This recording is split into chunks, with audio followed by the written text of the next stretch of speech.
I don't even have any fucking water in my fucking teacup. What the fuck? You guys have been here for 2 hours. 2 fucking hours. Okay, are you rolling? No, pour it for him. Yeah. Are you rolling? Yes. Pour the fucking water. What the fuck is... Natasha. What? We're about to podcast. Blanche. What the fuck? Yeah. Oh, you think that's a good... Fucking hell, man. Is that fast enough? I mean, it's not... The flow isn't good. If you go to Morocco, they'll pour you water. They'll go like this. And then it'll be like a flourish to it. Then they'll go all the way to the top. Sit down. Fuck, man. I fucking can't do everything here, Natasha. Moshe, you don't sound like a diva. I'm sorry. It's not diva. I wasn't trying to give diva. I was trying to give... You're like Spirit Air all the way. I was trying to give like alpha. No one buys that you're a diva. Like, no, not diva, like Bill O'Reilly more. Was that diva behavior? Oh, by the way, speaking of Spirit Air, I was just in Fort Lauderdale. Did you fly Spirit? No, but my hotel was, they bragged when I got there. I went to this place called Dania Beach, which was an upscale shopping center they built right by the airport and called it Dania Beach, and the beach is 30 minutes away. The city is a mall. Yes, but one thing that they were like, and look, here's the Spirit Air headquarters right across the street from your hotel. That's a beautiful metaphor. But then I had a limo driver. This is very Fort Lauderdale. Wait, well, before you say that. Yes? I heard a rumor about your time in Dania Beach. Yeah, what was it? I heard you killed. Oh, yeah, it was fun. We had some sold out shows. Yeah, I heard you were crushing. Awesome. Wait, I mean, this is just something that I heard. I heard you were crushing super hard. Is that right? Did you hear that on the internet? No, you told me. But I was very happy to hear it. Well, thank you. Crushing them. Just got back this morning. Oh, yeah. Tell me about your Uber Ready driver. to pod. Oh, so this limo driver picks me up. This Limo? Not Uber. Well, it was called limo. I don't know. They said It's your called- limo will be here. It was called Limo. It was called, like, I don't want to say the name of the limo company, but Why the not? name limo is in it. Shout them out. I'm not going to shout them out right now. Dania Beach Limo Incorporated? Anyway, it was a woman driver, which I liked. I don't do get like- those a lot. It was the same one that picked me up when I got there on Friday. And I get in the limo. It's like 6:15 in the morning. And she's like, she's from Georgia. Georgia, the country? Yes. Oh, okay. So she has like a kind of a Russian sounding accent. Sure. Does that sound ignorant of me? No, that doesn't. Okay, so she's like, I didn't know what type of... Now it's sounding more ignorant. She's like, It's getting more ignorant. So there was like a sparkling water sitting right there. And she's like, I didn't know what kind to get you, but I thought strawberry, you would like strawberry. And I was like, okay, thank you. And I'm drinking it. And after a while, I'm like, this tastes weird. Like, what is this? And I like looked at the can to see if it had sugar in it. And it was alcohol. And I go to her, I go, this has alcohol in it. And she goes, only 7%. It's okay. You'll have a good flight. And first of all, I'm on like a 30 days no drinking, but whatever. I don't care. I didn't even know about that. I just started yesterday. You did it unannounced? I like to do private ones. Oh, you did. You're doing a private NoFap? What's NoFap? I'm on a NoFap right now. No. I'm doing no nut. Fentanyl. I'm doing no nut November. No. Oh, you're not masturbating for all of November? Yeah, I'm doing no nut November. But anyway, is that some Florida shit or what? That is like, as Florida as it gets. To not tell. I mean, because like I didn't care. I like the spirit, to be honest. But like, You like I have the so spirit many air. sober friends. They would have been very freaked out. It's pretty wild. Because it was like a sparkle. It was like a can. And she actually had a napkin around the can. Oh, so you couldn't even tell. I couldn't even tell. I was just like, oh, I thought it maybe had like fake sugar in it, but that was gin. It was gin? Yeah, it was like alcohol, like an alcohol spritzer. It's hard seltzer. Hard seltzer, yes. They don't just pour gin in seltzer, do they? What's in hard seltzer? I don't know. I don't know either. I can't imagine they just poured. It's a cocktail. What the hell do I know? Yeah, a lot. That's kind of crazy. Like, how do people not get drunk in the morning? Like now, there's just like hard, tequila seltzer. In that Martha Stewart documentary, she said her dad. Which you're in. That was pretty cool. You're in the documentary. Yeah, Martha and I are great friends. She's invited me to her peony garden. She did invite you to her peony garden. I never didn't she? went. I tried to go, and they were like, "She's busy." Oh, it's one of those. I Dude, definitely tried to like cash in on the offer. I remember because I was on the roast with her. I remember we did the Family Feud. Remember with Steve Harvey, and in the taping, I was like, somehow I worked in like, Steve, will you do my podcast? It was a joke, but he goes, he's so self-serious, and he goes, you know what? I will do your podcast because I respect that you're a stand-up and I respect that. I will do your podcast. And I'm thinking, this is awesome. Steve Harvey's going to be on the Endless Honeymoon podcast. Taping over, he evaporated like a wizard, like Dumbledore disappearing out of the fucking train station. He was gone. It was a full, sincere moment that was a full bold-faced lie. He was never going to do the podcast. I love that energy. It's like, come to my peony garden. I'll come to your podcast. And in the back of their mind, they're like, this fucking bitch ain't coming to my peony garden. Well, to be fair, Martha invited me to her peony garden. You asked Steve Harvey to do your podcast. But the way he said yes, it wasn't like, hey, that'd be fun. You asked him on camera. What do you expect? It was a joke, and he would have been able to make a funny move by going, no, Steve will not be doing your podcast. But he disappeared. Anyway, I thought it was a funny anecdote, and a lot of podcasts have co-hosts where they'll like kind of laugh at the anecdote, but I like what you're doing, which is fully stonewalling it and shutting it down and making it not a comedic moment. All I was trying to say is that Martha Stewart in the documentary said her dad would wake up every morning and have a cup of coffee and a big glass of red wine. And it was together. It was unclear if she meant he poured red wine into the coffee and drank it No, I together. thought it was separate. It was separate. It was definitely separate. And then she was kind of like, and he never really acted drunk. The best part of the documentary, we haven't seen the whole thing yet. But only in the first half hour. This is a spoiler, by the way. If you haven't made your way through the doc yet, I don't think documentaries have spoilers. well, either. it's the funniest moment. It's one of the funniest things I've seen on camera in a long time, because all of a sudden she reveals that her husband was a serial cheater, and then she looks at the camera. She gets super serious, and she's like, "Ladies, this is some advice for you. If you find out that your husband cheats on you, that man is a piece of shit, and you need to get out of that relationship immediately." And then the documentary film director is like, "Wait, didn't you have an affair?" And she's like, "What?" He's like, "Didn't you cheat on your husband?" She's like, Oh, yeah, but that was. No, she goes, that was fun. That was just that was for fun. That was not worth ending a marriage over. It was such a hilarious do as I say, not as I do situation. Yeah, she starts the documentary off by saying on her honeymoon in Italy, she went to a midnight mass and found a guy and just started making out with him. And they say for fun. And they say, don't you consider that infidelity? She's like, no, it was emotional. It's like, what? It was emotional? She's like, I was the moment in the cathedral. The funny part about that to me was not only was she cheating on her husband, but also she was doing it she was saying it like, oh, I was caught up in the beauty of this Catholic cathedral. You're not allowed to do that in Catholicism, even if you're not married. You can't just go make out with a dude at a church.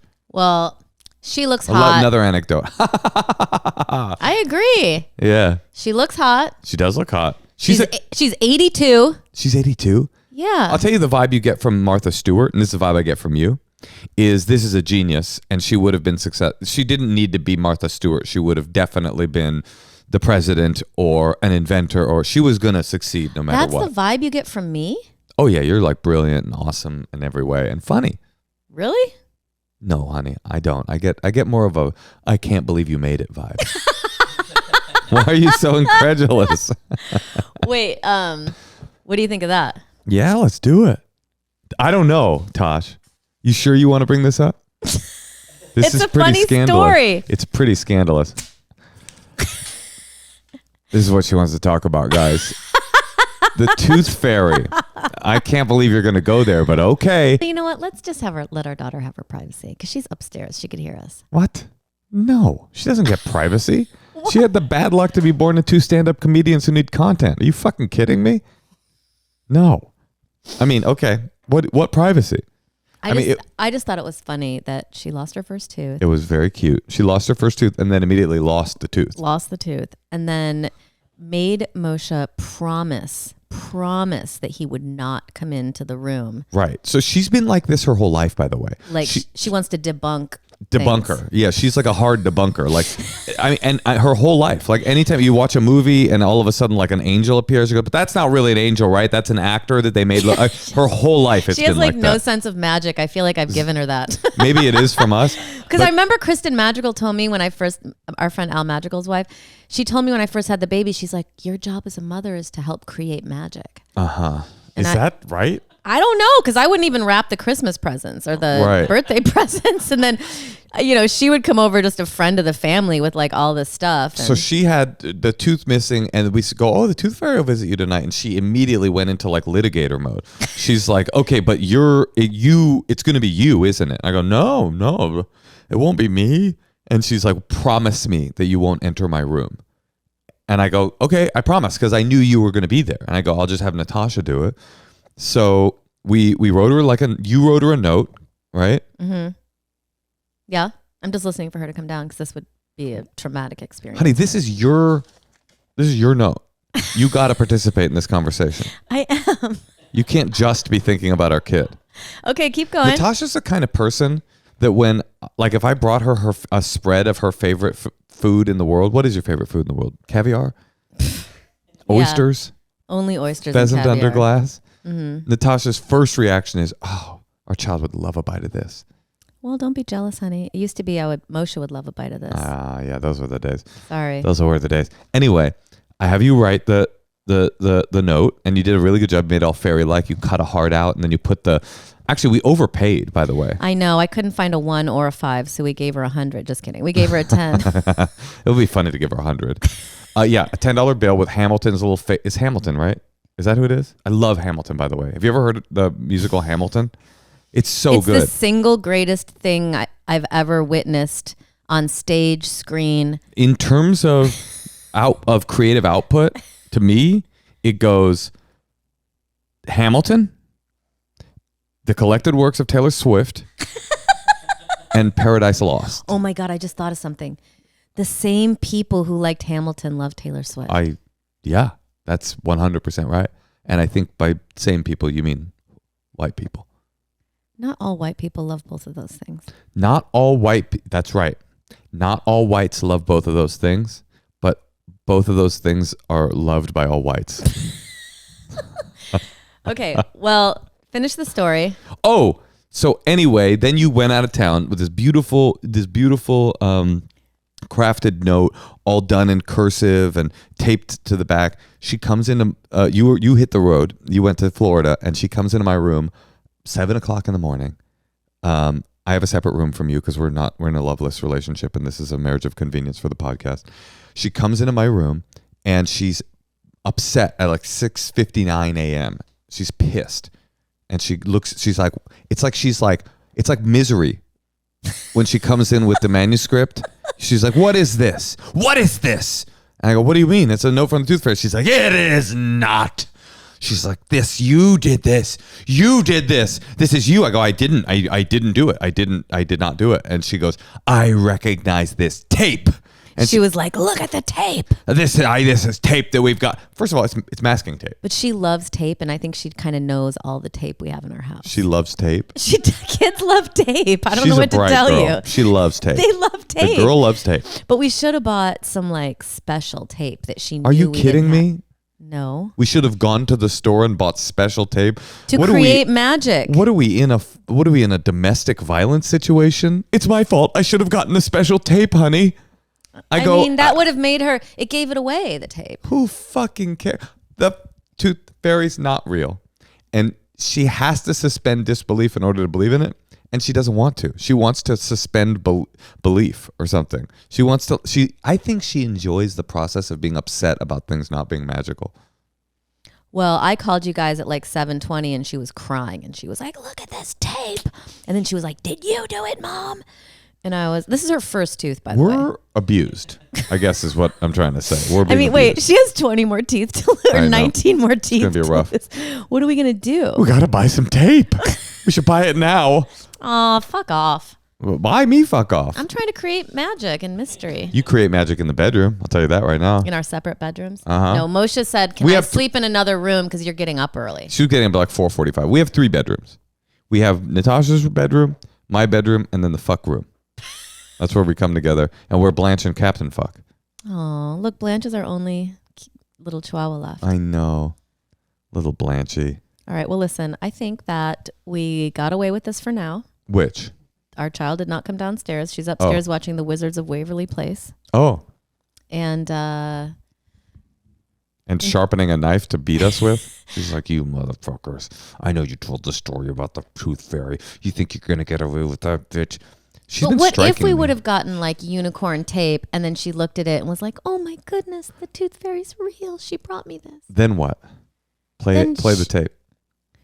Then she would just have a more buoyant life, I guess. You think the rest of her life would be set up for success if we got unicorn tape? Oh, fuck, it's him. You want to take it really quick? It's Harvey Weinstein. We're developing something together. He's getting back in the game. All right. Oh, my God. Do you have to Can I take it? Yeah. Harv, what's up, my man? Yeah, how are you? How are you doing? Yeah, no, I heard not good. Hey, do you know Natasha Leggero? Yeah. Well, she's ready. She's finally ready. She said yes. Harvey wants to speak to you. Honey, can we do our podcast? Yeah. Why don't we take a call? I did meet Harvey once. You did? What did he say to you? Well, I was dating this billionaire and the mom was like having a dinner party for Harvey and his then wife, Eve Weinstein. And the son, the billionaire's son I was dating, they were like, can you guys watch the child? So we had to like go in the playroom and watch the kid. You babysat for Harvey Weinstein's child? No, I babysat for the people who were hosting him. But I thought, I get to go to this party and meet Harvey. Imagine being that kind of person where there's a dinner guest at your party and you're like, you're unimportant enough to go become the babysitter in real time. I don't know if you've ever dated really rich people, but I have. Not our kind, dear. You mean they're not our type, dear? Well, we're not their type, so we can say it back to them. Yeah, you're also not my type. So there. No, I have dated somebody. I dated the Princess of Monaco once. I did. It was weird and it was bound to fail. Natasha, it does seem that we have a caller on the line. All right, well, let's hook him up. Yeah. Let's give this motherfucker the advice of a lifetime. Hey, Tosh. Yeah, Moshe. I have noticed that you are coming alive as a human being, and I never expected that to happen. Why do you think that is?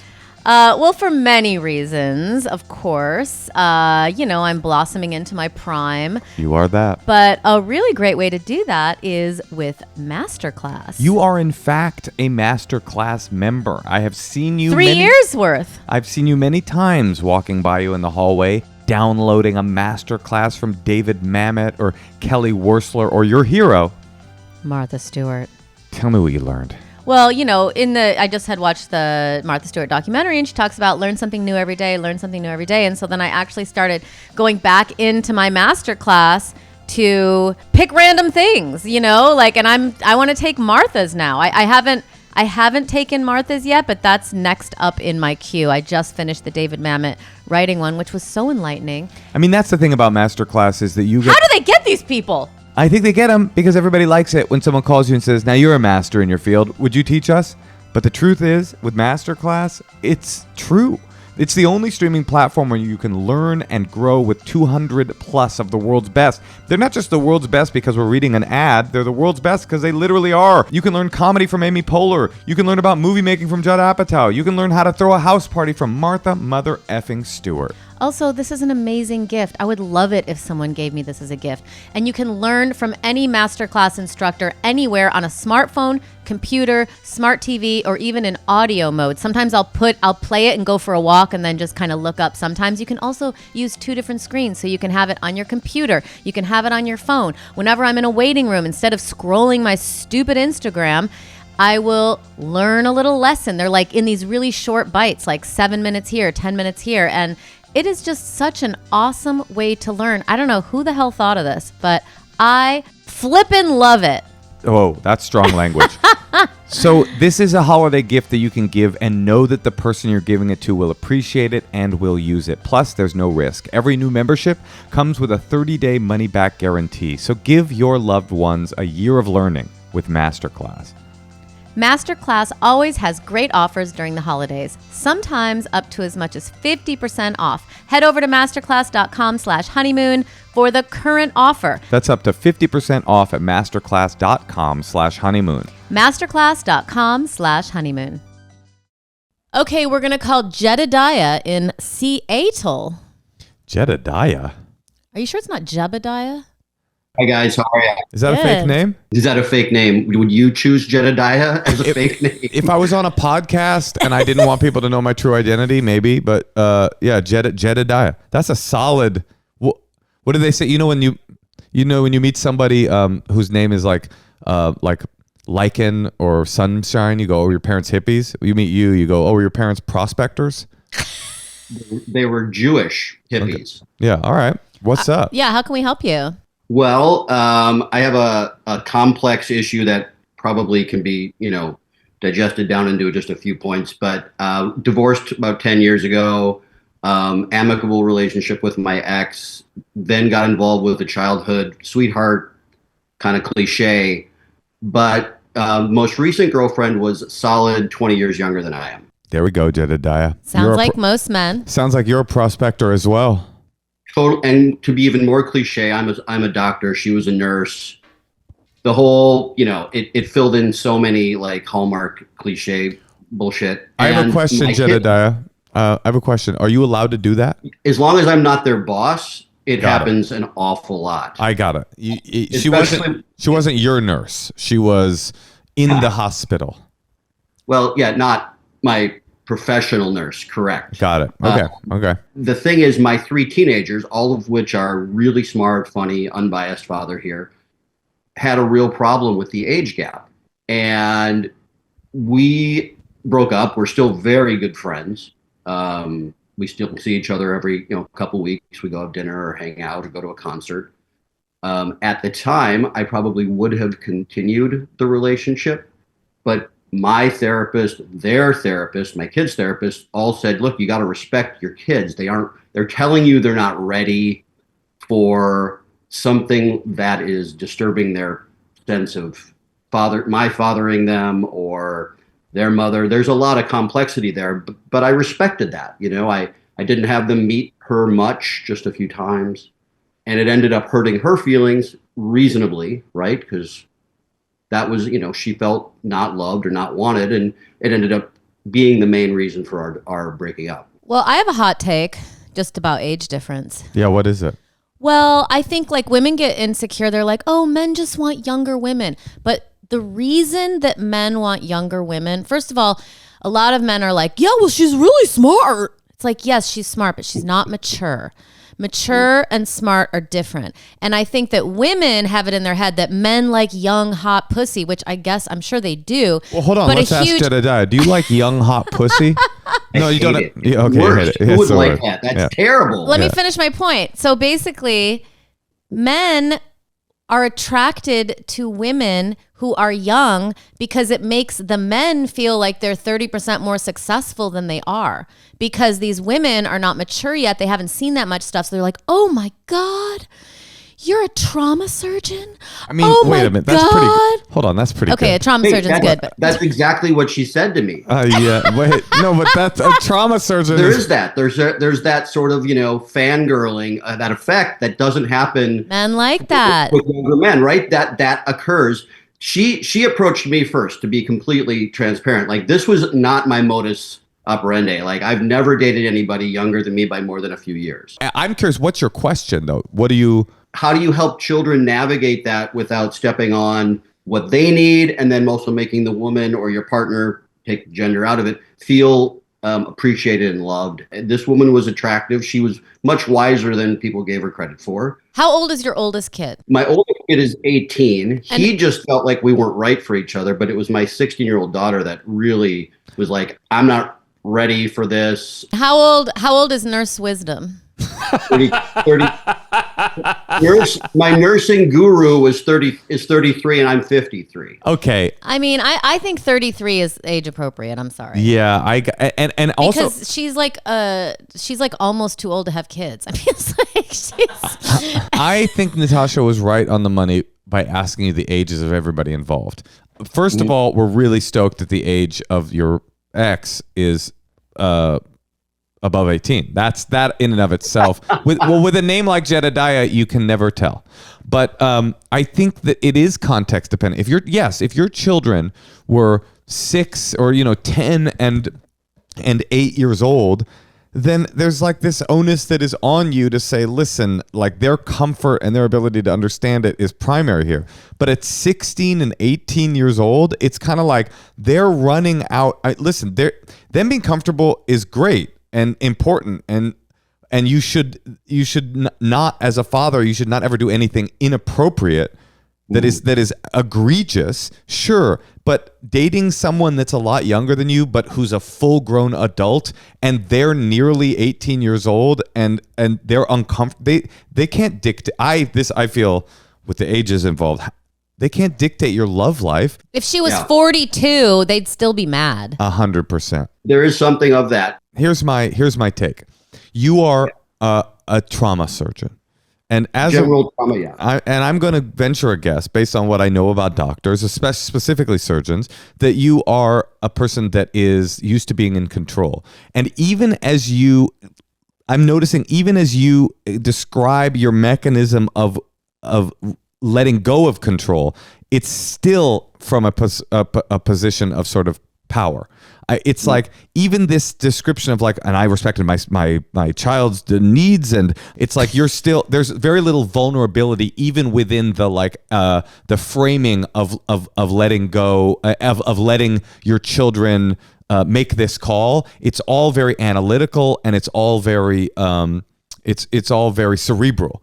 And I think that that's probably how you're wired, because you're a surgeon and you're a doctor, and that's very much in your wiring. It's a very kind of alpha endeavor in the world. And so I think if this occurs in the future, if this person comes back, my take is for you to just be slightly more vulnerable. You don't necessarily need your kids to know that daddy's got needs. Daddy got a busted nut, you know. You just I think vulnerability is probably difficult and probably the secret here. Like how do you increase vulnerability? Well, what I'm saying is I'm just venturing a guess, just based on what you're telling me. It sounds like you were delivering a lot of data to this nurse. You were going, well, my kid is this, and they feel this, and my therapist said this, and this, and this, and you've got this. But here's what it's very head and coming into. I think that's fair. That's fair. I mean, I'm in the telling of it. I'm trying to be succinct. Maybe I'm misunderstanding. But everyone's got a therapist, and the kids have maybe therapists, I'm misunderstanding. and you're therapizing them. It just seems like to me. There might not have been a way out of this without hurting this person's feelings, because it's inherently a hurt feeling thing to say, I can't prioritize you in the particular way you would like to be prioritized because of these sort of secondary needs. And then the trauma that you're describing that's on top of all that. And so you are attempting to, if you'll forgive me, do some trauma surgery on some sort of spiritual trauma surgery on what's happening in the family dynamic, and also keep the ball in the air of your own love life. And instead, like it seems to me in the future, if this comes again, saying something like, look, like I'm feeling vulnerable. I'm scared. I like this person. I feel terrible that you don't want this, but this is sort of something that I need. It's all about, I mean, again, maybe I'm just not understanding because of how succinct it is. It feels like letting somebody else sort of, it's hard for me to say it in a way that makes sense, like, because you are allowing them to dictate what you do, but it sounds like you're allowing them to dictate what you do from like a very head place. But instead saying to your partner of the future, or if she comes back, I know how terrible this feels for you. It feels terrible for me. I don't know what to do here. Like, I'm lost. I'm scared. I don't want to hurt my kids' feelings. Let's figure something out together. Like, it just feels like vulnerability is the secret sauce for this kind of thing. I think that's spot on. I mean, I did try a lot of those things, and she called me the most vulnerable person she's ever met. Okay, well, then we know she's wise. She is wise. And remarkably so. And, you know, the age gap wasn't the problem, but I think that there's something Moshe is saying, which is very valuable, which is to say, look, I can't make everybody happy. I need to take care of myself. And I love you very much to my kids, and I love you very much to my partner, but if this doesn't work perfectly, it's okay. Also, can I say something? I would be very uncomfortable if I was having surgery done and the trauma surgeon had just started fucking the nurse, and they're like, over me, like kind of having But like how would their you eye- know this? Look, I'm just saying it's how do you- slightly how- inappropriate. How are you getting? No, but it's not his. It's not his direct subordinate. This Okay, is- good. But wait, I'm I curious. just don't want sexual tension going on when there's like a really important surgery happening. Yeah. I got honest news for you. That is in every operating room there is sexual tension. It is a very charged instrument. So you may Wait, not did you want just that, say- but if you've had surgery, that's probably already happened to you. Did you just say that it's a very charged environment? Yeah, I mean, people are cutting into humans. There's bleeding. Oh, and that like People gives are you a getting boner? No, there's new orifices. No, there's no. juices. I get During that. the I there's get no it. boners happening except in the urology room, maybe. But I mean, I get you that. know, not during the case, but it's like a trauma bond. You go through this wartime, and look, it happens. You know, why do workplace things happen? You know. Now let me ask you. Do you Cute think? dog. Do you think that this person is going to come back into your life romantically, or is that over? I don't know. We're still talking about it. I mean, she's still open for it. I got my dog now to compete with you. You know, we haven't ended it, right? But we've been very monogamously, or whatever, not monogamous. We've been very platonic for the last 6 months. And she's doing some work on herself, and, you know, I'm doing the therapy stuff. But Do you think you're what's that? Do you think you're a people pleaser? I know this is not usually a 100%, male 100%. quality, but No, It can be. that is part of the problem, is that I have put my own needs aside yeah. so many times that I forget to just take care of myself. But which see, this that's is- very, very astute. Yes, this is what I think I was getting at earlier, is like there's a kind of you know how that idea that like incredible narcissists are usually the most insecure, you know? 100%. I think that's true. There's a kind of idea here that people pleasing is not in fact humility. It's in fact this sort of manifestation, a kind of wicked manifestation of ego and control. It's like, it's not real people pleasing. Like Natasha and I talk about this sometimes. Sometimes, Natasha, you would say you're a self-identified people pleaser. Yeah. Sometimes the way that she tries to please me, I don't find pleasing. I'm like, No, I wasn't asking for that. I don't want that. You think you're anticipating my needs, but actually it's making things worse. I want you to, in fact, my needs would say, you go take care of yourself, because it'll make everything calmer in the house.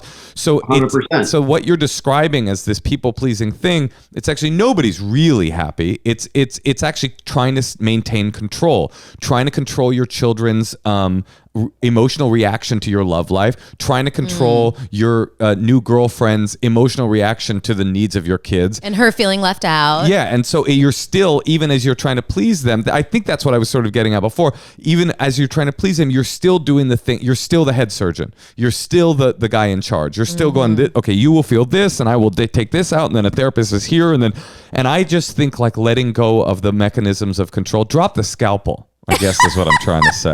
Off the scalpel, boy. And No, I maybe- think that's actually probably closer to what I need to do, which is to just let myself be human. Yeah, and, that. have needs, and That life part. can be messy, and the kids are going to be fine. They're going to be less crazy than their parents, and that's a perfect definition of success for me. I mean, simple. Okay, listen, Jedediah, we have to go, but we love you. We do love you. But can I ask one more question before that we go? No. That is unrelated. Sure. What's the gnarliest surgery you've ever done? Oh God. I've taken so much stuff out of people's butts. That's usually what people want to know. Sure, we're not against that. What's the best thing you've ever taken out of Wait, a like butt? you've taken like actual things that people have stuck up their butts? Absolutely. That's a regular thing that I have pictures on my phone that would. Wait, You're you offended. take pictures of it on your phone when you're doing it? Hell yeah. I don't take a picture with them, but I got to have something to show people. That's the best part about being it. You got to have humor. All right. Dude. But Can I've you- taken, gunshot wound to the aorta, stuff like that. No, what did you pull out of someone's asshole? A hand? Recently? Yeah. A shampoo bottle. You want to see a picture? Yes. Oh, you Yeah, do? I have it on a hidden thing. I've taken out light bulbs. Wait, is this light bulbs? Can you imagine, by the way, starting your evening in an erotic place and ending it with a trauma surgeon? Like the juxtaposition between where it started and where it ended. So are people trying to fuck themselves with shampoo bottles and light bulbs? They're trying to reach Light the bulb. prostate? You want to? So this is the shampoo bottle. It was a travel size. Oh my Easy going in, rough coming out. Let me tell you, that was the creme den. Why don't they just get a dildo? Don't ever pierce your nipples either. Why? Because oh, come on, man. Come on, that man. was just last week. Come on. I mean, this is the stuff I see. What I'm the sorry freak, if you don't dude? want to see it. What the I got freak? necrotizing fasciitis of the vulva. Okay, I mean, don't show us that. No, don't show us that. I have a question, Jedediah. Yeah. Have you ever been like, yeah, that's too much for me. I got to sit down. No, we do a debriefings when like a kid comes in and dies or is abused. Oh my! I can't talk about this right now, please. Yeah. And yeah, that's really hard. But the way that I'm kind of built, I mean, I adore my patients. I love people. I don't adore them that way, but I'm a very open-hearted human, and none of this bothers me. It's just kind of how I'm built. I mean, interesting. That's so interesting. Was that always true for you? Yeah. When you were a kid? Yeah, here's the light bulb. If you want to see the light bulb. Fucking hell, I can see it. Why would someone put a light bulb in there though? Because it's like the glass. Like, who would not think that glass would shatter in your asshole? Logic is not a part of the human condition, I have found. You know, the funniest one, if you have 2 seconds, we had a 15-year-old kid who welded or melted a little toothbrush holder. You know, those little plastic ones. Put it up his butt. His mom was super cool. She brought her in. I tried to get it out. Took him to the OR, and the most Mormon anesthesiologist we have, like, won't even allow swearing in the operating room, which is like, that's what I do. Pushed on the guy's belly, and the thing shot out and almost hit the nurse in the chest. And were you like, wow, right on? Actually, dude, you were probably pissed. I'm like, you missed your calling. You should have been an anal anesthesiologist. That's not even a thing. By the way, if he's Mormon, his name should have been Jedediah. Absolutely. Were you a little pissed that you couldn't get in there and pull it out? Like, I was like 8 seconds. I'm out. It was great. That's cool. Good to know. You could press on your stomach, I guess. Next time I fuse a electric toothbrush holder up my butthole, I'm gonna go ahead and find a Mormon to push on my belly. Doctor, I have a question. Like when everyone said that Richard Gere put a gerbil up his asshole, have you ever seen anything like that, like a live animal, or is that fake? No. I don't know that that's fake. I think that probably is something people try. I don't think it's good for the gerbil. I mean, I'm pro gerbil. You don't think that's good for a gerbil? It's Richard Gere's asshole. It's not a regular guy. That's true. I mean, that's a lucky gerbil. I mean, Richard Gere's a good-looking guy. That's a solid gerbil. But, all right, Jedediah, we got to go. No, not a lot of that. We got to go. You're awesome. Thanks for saving everybody's life. And maybe it's time for you to stop trying to save everything and just try to experience it. Focus on Jedediah's asshole. Yes, that's right. That's right. Put things in Jedediah's asshole for a change.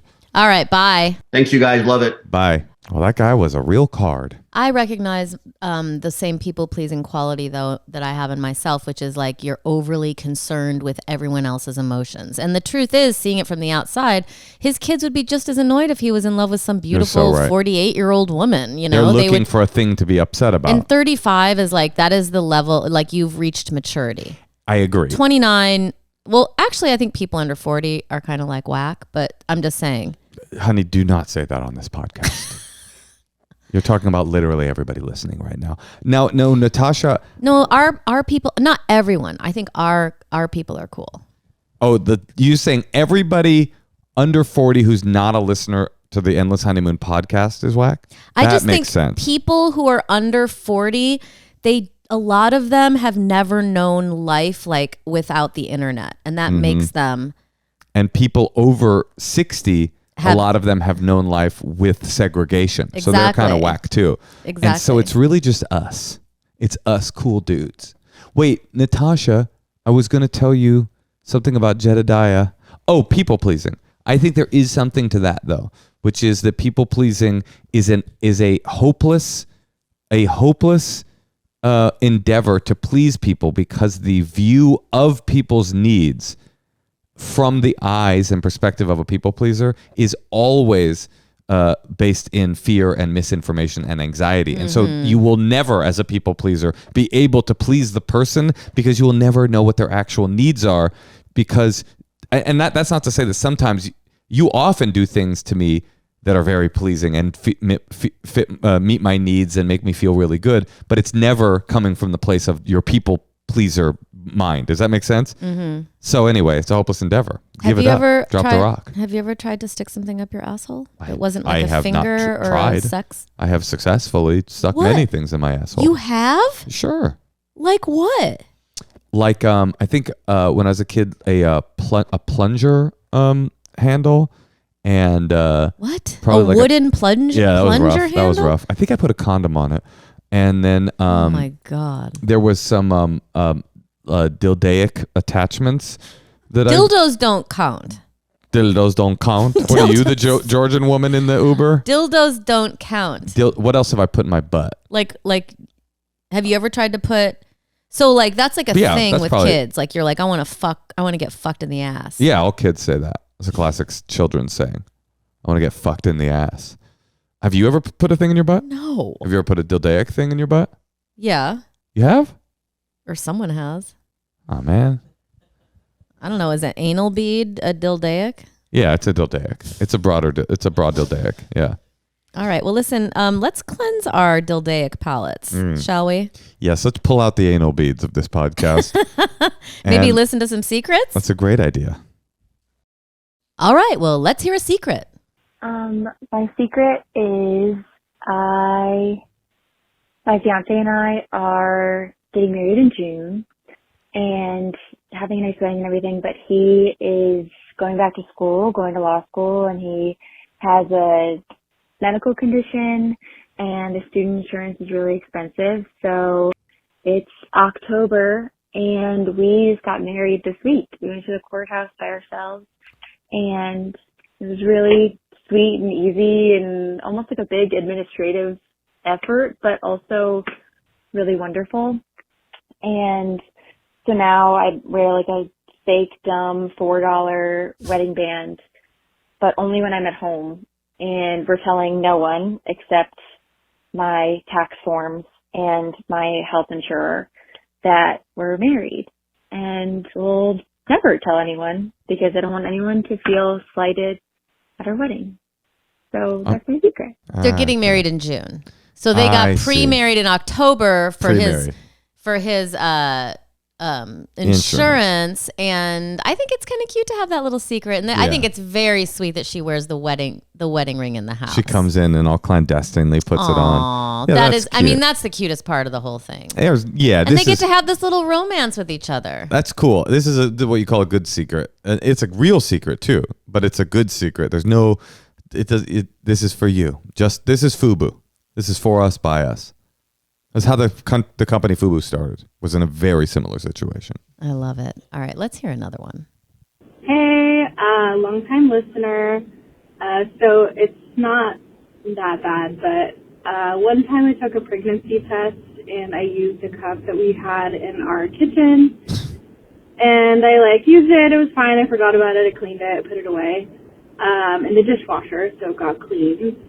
And then 3 weeks later, we were doing kiddush and we had cups, and halfway through the Friday, thing, I realized that was the cup that I peed in. The kiddush cup? Yeah, during Shabbat, she's like, Baruch atah Adonai Eloheinu melech hapis. Wait, I'm confused that she didn't realize she was pissing in the kiddush cup. I mean, don't they have a silver they chalice? Must not. They're not like us. All the more reason to get a chalice. Get a chalice. You got to get a chalice. If there's one thing that we've been trying to spread the message of this whole podcast, it's you got to have a chalice. You got to have a chalice. Everybody must have a chalice. I have a chalice with my name on it, with boughs of grapes upon it that I got at my bar mitzvah. I love it. And also I have to say, yeah, if I were taking a pregnancy test and it was it's never that big of an emergency that you can't find a disposable cup. It's not oh my God, I have to take this right this second. What you could go find, you could just find something old to pee into. I don't know. Like what? Like a boot? Like an old Campbell's soup can. I don't know. Something that's not piss in your cups. So the way a pregnancy test works is you pee in a cup and then put the stick in it. You don't piss on the stick? I think you pee on the stick, but I honestly, I don't really remember. Have you never taken a pregnancy test? Oh, I took 1,000,000 when I was trying to get pregnant. And you don't remember if you pissed on the stick or put it in a cup? Nope. Whoa. I think you pee on a stick, but I would always pee all over my hands. It was just That's like hard. Oh, yeah. Let me ask you a real question. Yeah. Have you ever put a pregnancy test in your my butt? ass? Yeah, in your asshole. Now that doesn't sound as scary. Right. What As if it a- came back positive though? That'd be scary. Also, a got a bub travel baby. size shampoo bottle, that seems like such a scary size because it's clearly going to get enveloped up your asshole. Well, the craziest part was it wasn't one of the. If you couldn't see the image of it, it wasn't one of those sleek bottle like ones. It was one of those like squeeze ones where the top of it, the bottom of it flanges out into a sharp serrated. It's like the worst possible thing you could put in your bunghole. I don't recommend it. All right, listen. Well, if you have a secret, why don't you give us a call at 213-222-8608. And if you'd like to be on our podcast, you can hit us up at endlesshoneymoonpod@gmail.com. Please join our Patreon. We're having a lot of new events with our Patreon. Hopefully you were there for our election party. And also subscribe to our YouTube channel. You know you're watching this on YouTube. Make sure you're subscribed. Make sure you give a nice comment and help us build those numbers. Build the brand. Put it in your butt. Natasha, I love you in my butt. I love you in my butt too.